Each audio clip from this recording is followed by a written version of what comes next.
BlxckMonopoly presents Dope Dialogue. What's good? You're now tuning in to Dope Dialogue presented by BlxckMonopoly. And today we got on the one and only Karmon Dupree. How you feeling, bro? I'm doing well, brother. I'm doing well. Smooth. Let's jump right into it.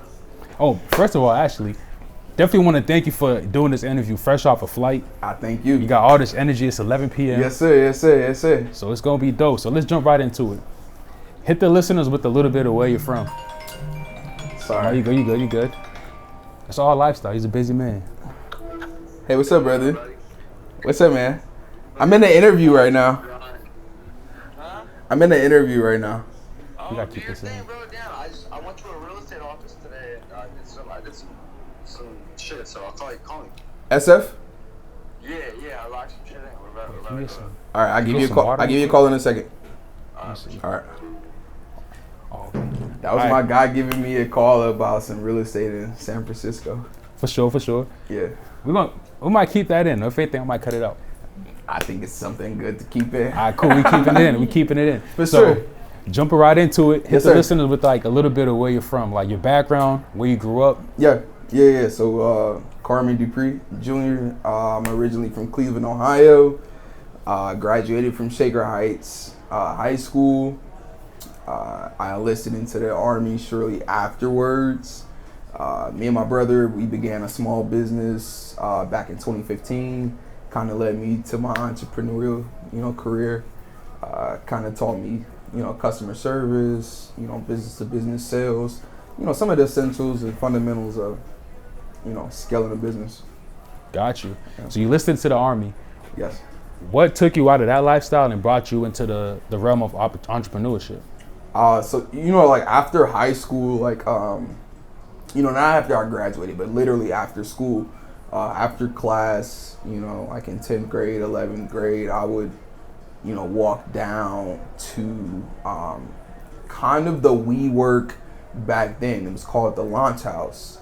I would walk maybe 10, 15 minutes from my high school, and I would basically shadow other business owners, small business owners. And if you're familiar with WeWork, WeWork is basically a co-working space for, small businesses and business owners. And that's what Launch House was. So, I was just this kid, walking around 16, 17 years old, asking small business owners, basically if I could assist them with anything, within their respective businesses. And that's sort of how I gained like my curiosity behind, business and concepts and, just overall systems and operations. And that really, led me, to falling in love with, my passion, which is business right now. Got you. Yeah. So what was your first business that you launched? Flawless Results. It was a commercial cleaning company. Still is an up and running commercial cleaning company that, me and my brother operated in Northeast Ohio. So what is it, 2021? That business is 6 years old right now.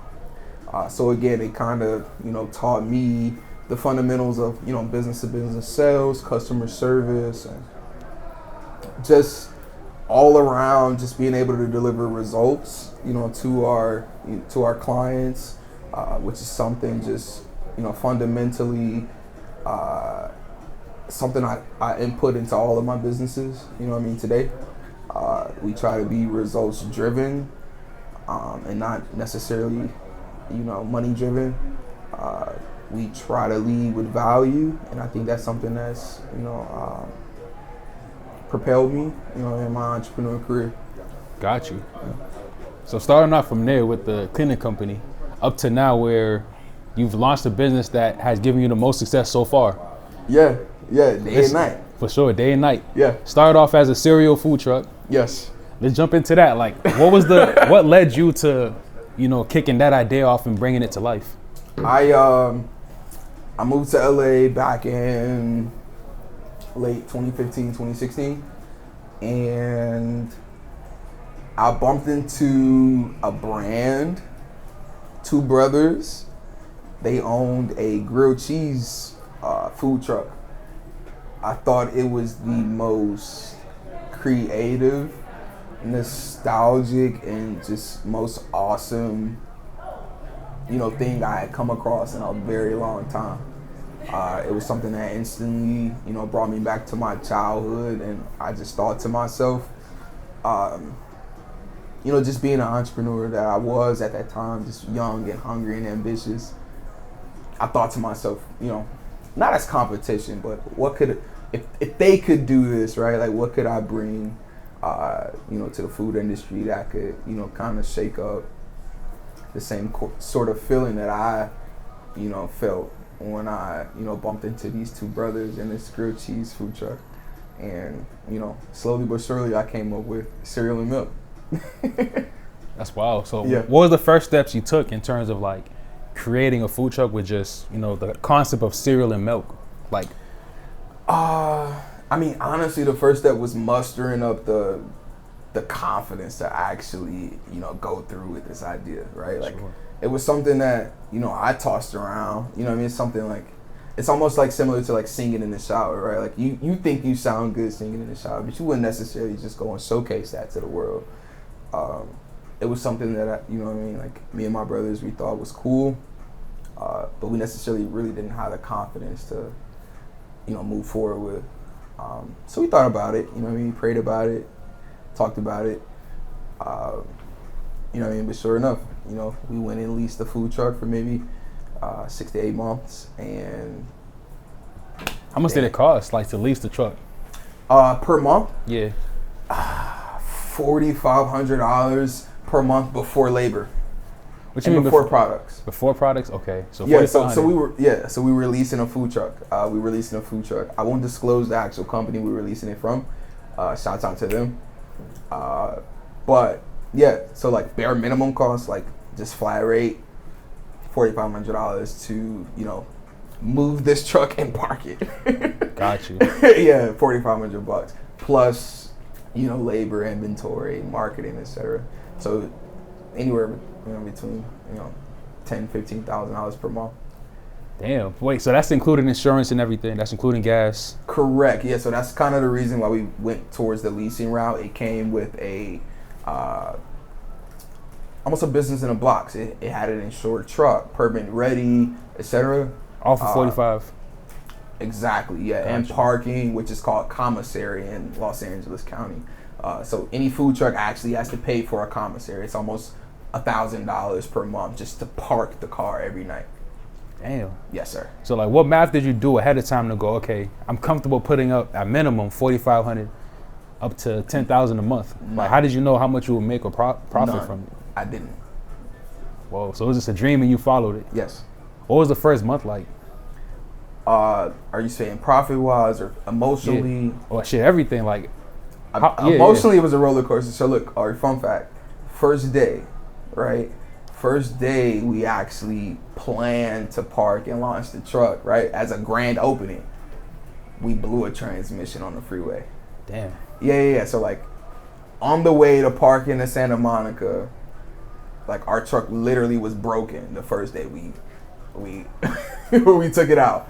So yeah, we were maybe stuck on the freeway for 2 hours. A cop came in, kind of gave us a manual tow. They like nose dove their cop car into the back of our food truck in neutral, and we parked the car on the side of the highway until we got a tow. Damn. First day. So like, zero profit for actually negative first day. damn. So like, so how'd you find the motivation to go after that first day? It sounds cliche, God. How so? You know what I mean? Like I feel like the actual confidence came, from a divine being. You know what I mean?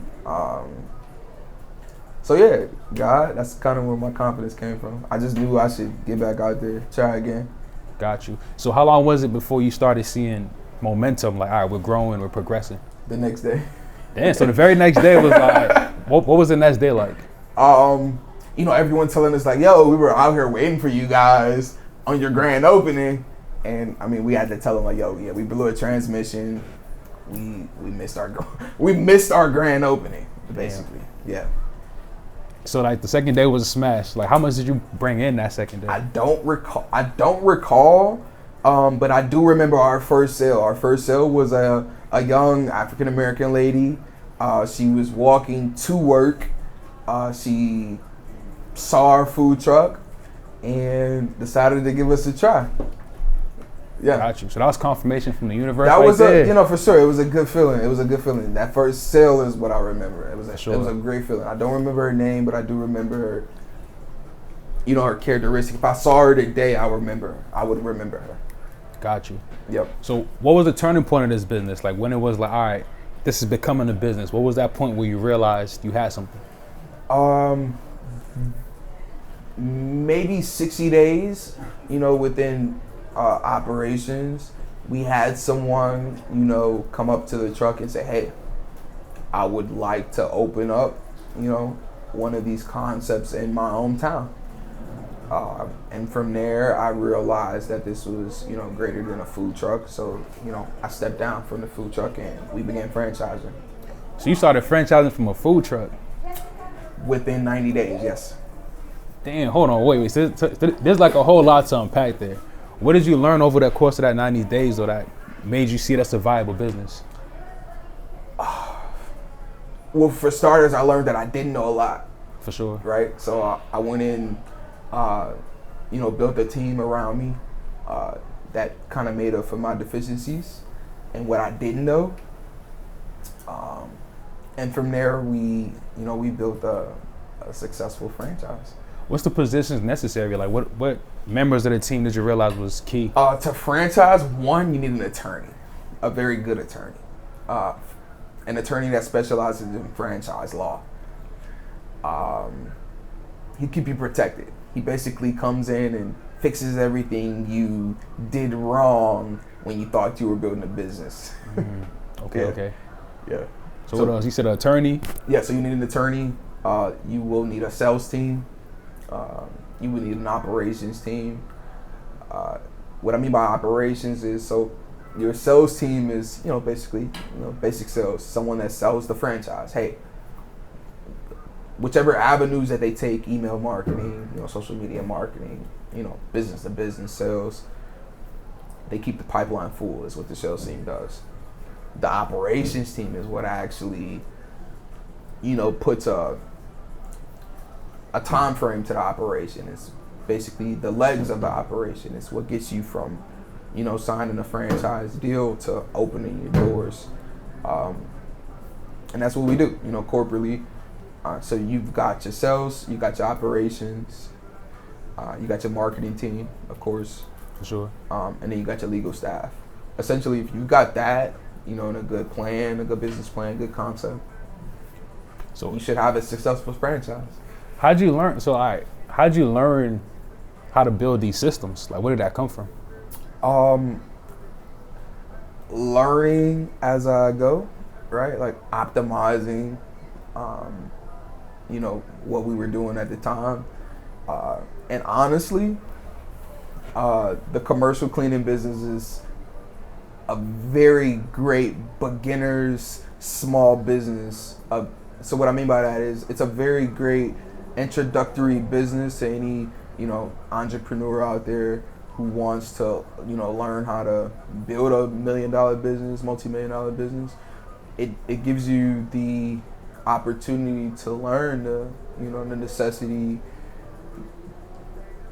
the essentials, to, operate in a business. For sure. So customer service, marketing, sales, operations. If you take those lessons and compound them, you will have everything that you need to, to operate a successful business, and no matter what industry that you're in. Got you. And you started this in 2020? Day and Night Cereal Bar? Yeah. Yes. That's the beginning of the pandemic, March? How did you grow and scale in the time where a lot of businesses were closing their doors? I would say by being unique. So organically, right? Like we were garnishing a lot of traffic, where, like you said, a lot of businesses were closing doors.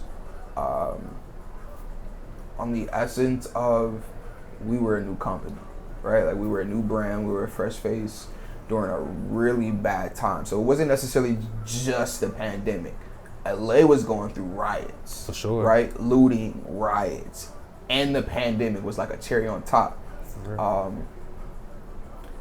So bringing, a smile, to communities during a very bad time. So I would say timing really played a part in our success. We were just, essentially able to deliver a really good time, a really good experience during a really bad time. Man, so that's crazy. So you capitalize off of positivity. Yep. Smooth. Yep. And this is like the first business that you had that touched the M. Yes. How did that feel, especially coming from Cleveland? I don't feel any different. If you ask my family, they would have a different, they would have a different perspective of you? No, on like life. Got you. So why don't you feel any different? I just work, I just do my job. Got you. Yeah. Have you taken the time to like actually step outside and then like look at what you created, or is it still like on go mode? Still on go mode, brother. I mentioned I do feel like as if I'm on divine timing, right? Like, that has to deal with like being aligned, just internally. For sure. So I know my mission. My mission is greater than, like the perception that comes with having a $1 million company. It's just greater than that, so I really don't pay attention to it. Got you. What do you view next for your business? Like, I know there's a whole lot more that you're cooking up in your mind. So this isn't it. But like, in terms of, before we move away from this, like, what do you view further down the line in your vision in terms when it comes to day and night? We're going from 10 to 100, 10x. 10x, 100 Yes, million. 10 to 100 stores. What's the plan? Like, how do you plan to get there?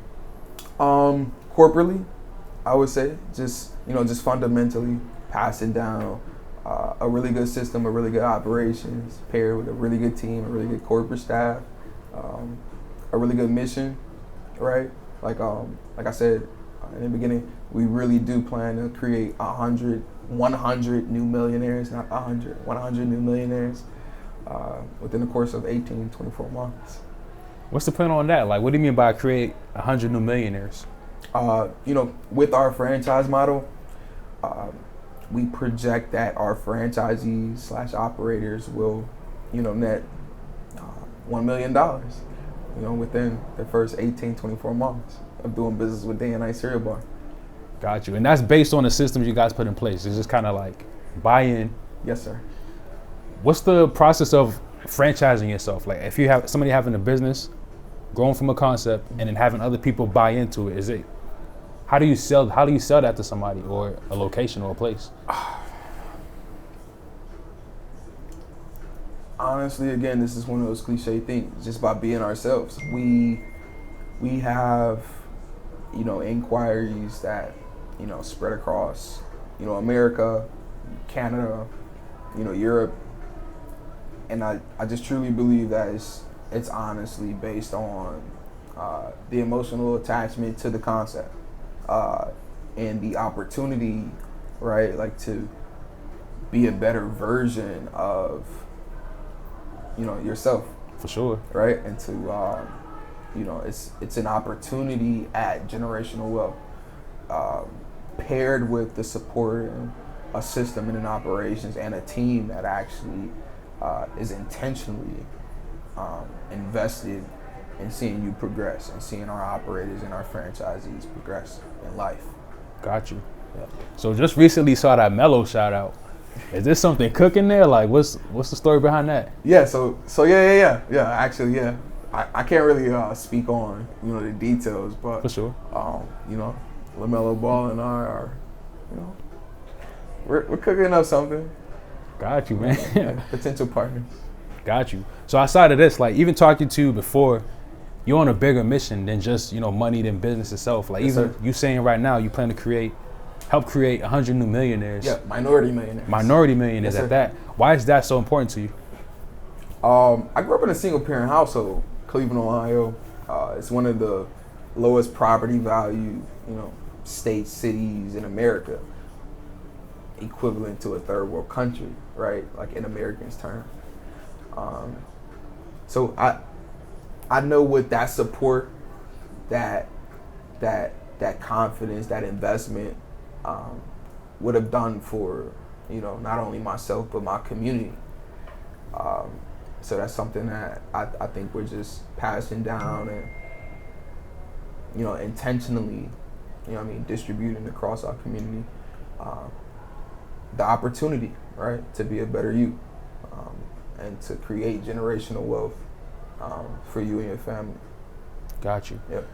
What keeps you grounded? Like, how do you stay focused on this mission to change the vision of all these people from your family, my friends? They trust me. They don't let me get too high. They keep me grounded. And just think about it. Like I spent majority of my life in poverty, right? Like, so I'm not too far attached from that feeling, that environment, that world, that sense of urgency, right? So it's something that I'm very much so still attached to.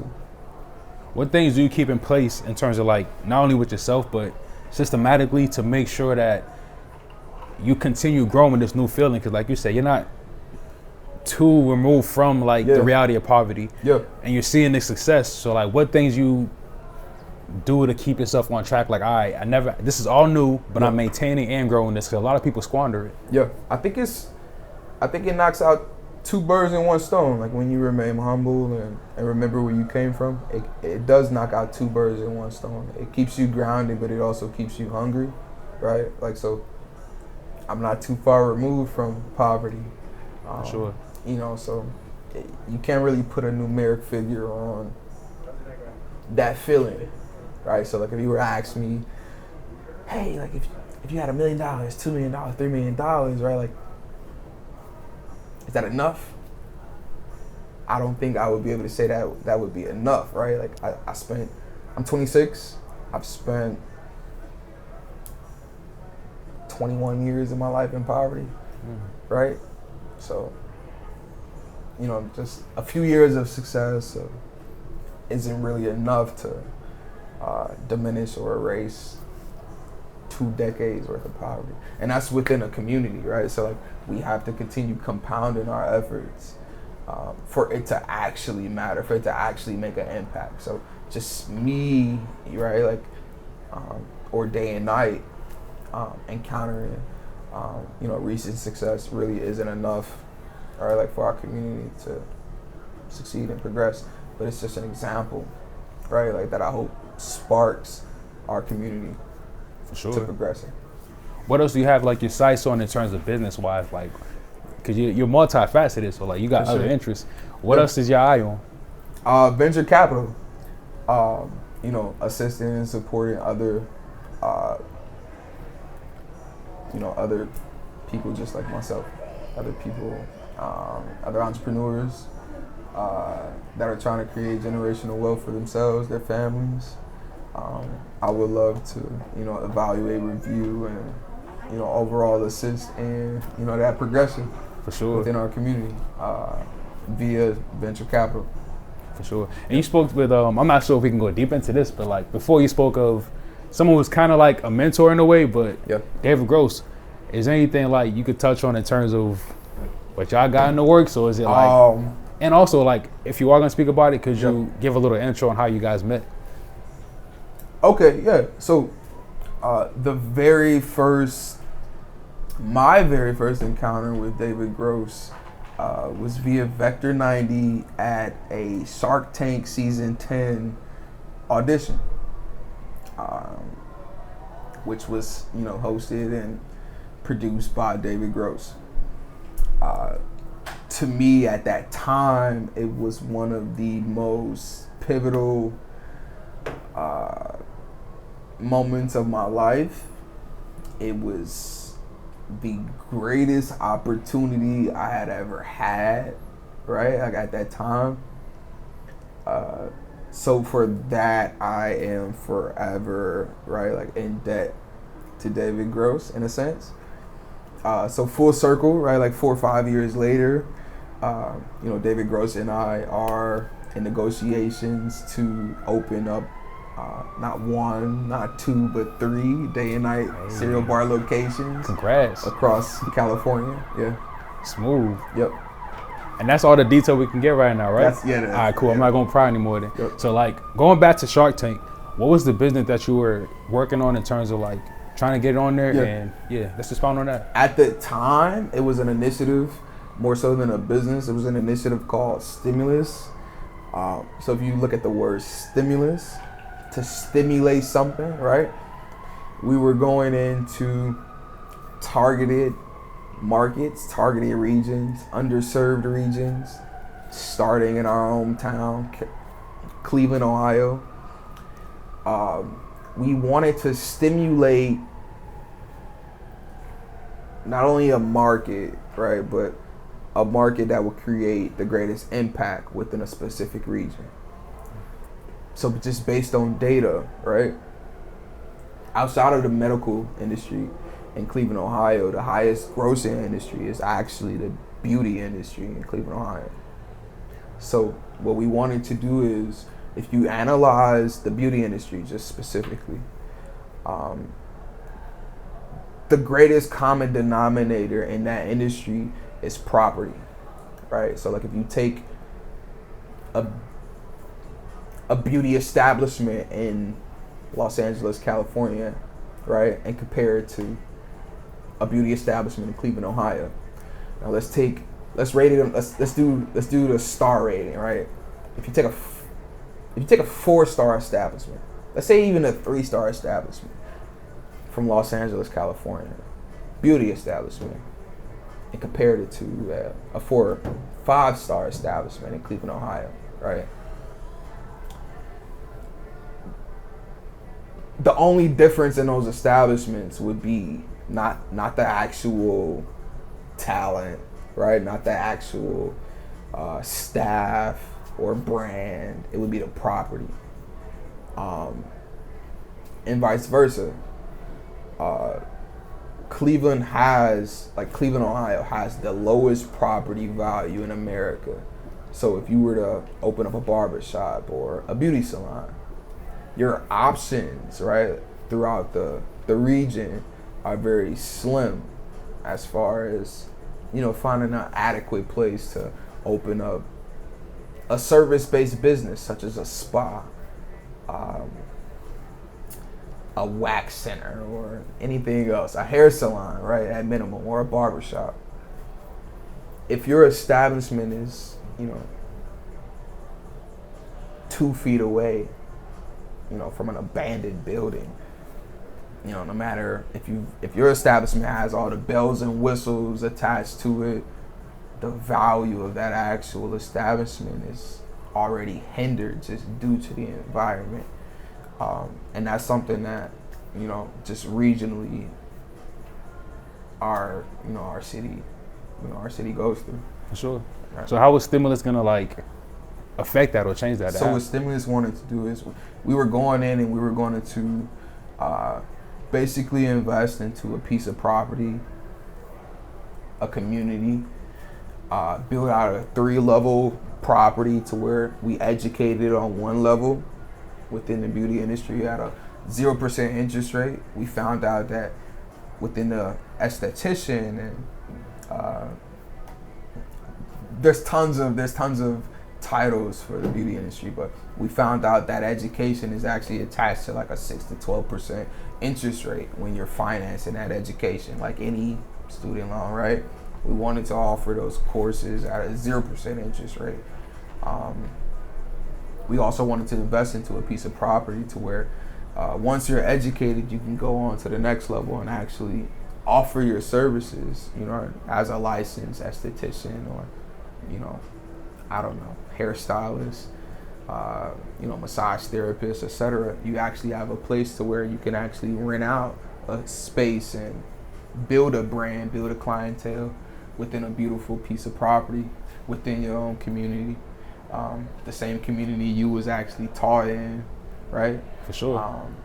So And then also on the third level, if you didn't actually have that clientele, if you really weren't that, you know, entrepreneurial and inclined, right? Like, we had positions for you at some sort of, you know, branded spa or branded, you know, hair salon, just via stimulus, right? It would have been a stimulus hair salon or a stimulus spa, to where even if you were licensed at that bottom level, you may not have that brand, but you have the proper skill set to then go service clients and make money for yourself, right? So it was just an all-around ecosystem that would have supported itself. Got you. Right, just due to a simple investment. And it all stems from ownership of that land. Yes, sir. That's very like reminiscent of like Nipsey for sure. Like Yep. the way he was structuring and owning property and Yep. building out and giving opportunity to that same community. Yep. For sure. Yep. So what about, there was an app also you were building with delivery. yeah, you do your research. And I was, I'll be listening, man. I'll be listening. That's way back. So yeah, so that's like 2015. Yeah. So yeah, me and my brother, we built an alcohol delivery business called Quencher. It was a software app, right? If you're familiar with Uber Eats, DoorDash, it was similar to that. Was 6 years ago, and it was specifically focused on alcoholic beverages. And the initiative was to, you know, cut back on the amount of drinking and driving that was going on within, you know, just nationwide, right? And it was also just a very progressive way, you know, of commerce. And specifically in Ohio, our state owns the license to distribute alcohol. So what that means for our state is a portion of our budget, right? So like everything, our school systems, our police, our firefighters, etc., anything public service was essentially funded by or affected by the sales of our alcohol, right? So we're so poor, back to the property value, right? Like, we're so poor,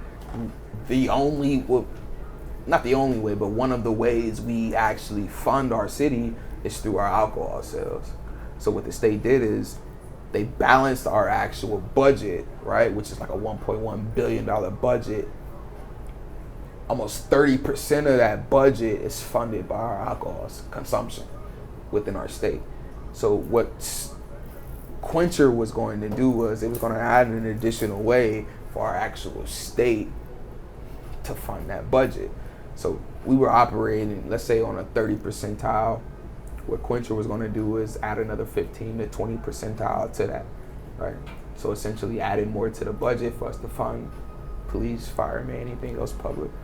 So it was greater, again, it was greater than just capitalism and us making a profit. It actually had a greater impact. For sure. Yep. So is that like the way you approach all your ideas before you make them a business? Is like, all right, how does it make an impact? I think history shows that, yeah. Got you. All right. So that's like a little bit of the formula right there. Yes, sir.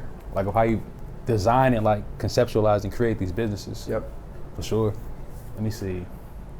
I don't know. I'm kind of like, we could kind of wrap it up a little bit. I think like, so. For sure. I got one more question, Nasty. One more question. Well, not even a question, but like for the kids who are watching, especially the kids who grew up where you grew up, or kids who could relate, what's one piece of value you could drop to them, like listening right now? Chase your dreams. Continue chasing them. Why? Don't stop chasing them. Because they can actually come true. For sure. 100%. Yep. All right, so definitely appreciate you coming through. Definitely like I appreciate you, brother. sharing your energy. You're super present. Yes, sir. Gave a lot of value. Yes, sir. And we're gonna catch up again later too in the future. I know a lot more. You're gonna Of course. a lot of great things It's a are in the brotherhood. future. This is For a sure. brotherhood. For sure. And I'm excited to see like how you are on that journey by this time next year of creating these millionaires, 100 millionaires. Yes, sir. Yeah, I mean, hopefully we're over 100. For sure. Tell people where to find you. Well, social media, business-wise, you can find us at dayandnight.la or at dayandnight.nc or at dayandnightcle or at dayandnight your region. You can find us. My personal Instagram or social media is at _KARMON as in Nancy. Got you. Any last words? Anything you want to leave anybody with? Nah, man, just be great. Strive for greatness. Got you. And with that, dope dialogue. BlxckMonopoly, we out. Smooth. back to the blunt. For real. That's good though.